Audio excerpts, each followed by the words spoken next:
బూడిద గుమ్మడిలో అనేక సూక్ష్మ పోషకాలు, యాంటీ ఆక్సిడెంట్స్, విటమిన్స్ ఉంటాయి.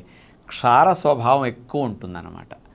అందుకని పొట్టలో మంటలు తగ్గించడానికి, గ్యాస్ట్రిక్ ఇష్యూస్ లేకుండా ఉండటానికి, హైపర్ ఎసిడిటీని తగ్గించడానికి, అట్లాగే బాడీలో రిపేరు క్లీనింగ్ బాగా జరిగేటట్టు చేయటానికి, రక్తంలో చక్కెర స్థాయిలు పెరగకుండా బాడీకి అనేక లాభాలు కలిగించడానికి, డీటాక్సిఫికేషన్కి బూడిద గుమ్మడి రసం చాలా బాగా ఉపయోగపడుతుంది. కానీ ఉదయం పూట కాఫీ, టీలు, పాలు ఇట్లాంటివి, వెజిటబుల్ జ్యూసులు వీటన్నిటికంటే కూడా బూడిద గుమ్మడి రసం దొరికినప్పుడల్లా త్రాగటం ఎంతో మంచిది.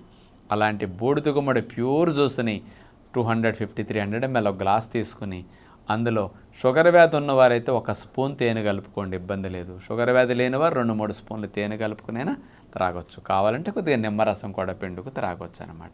ఇట్లా ఎవ్రీడే బూడిద గుమ్మడి జ్యూస్ త్రాగినా నష్టమేముండదు. వెజిటబుల్ జ్యూస్ తాగేవారు కావాలంటే వెజిటబుల్ జ్యూస్లో కూడా బూడిద గుమ్మడి ముక్క కలిపి గ్రైండ్ చేసుకుని కూడా రోజు త్రాగొచ్చు. అనేక లాభాలు కలిగించే బూడిద గుమ్మడి మన దినచర్యలో ఉదయం పూట భాగమైతే ఆరోగ్యానికి ఎంతో మంచిది.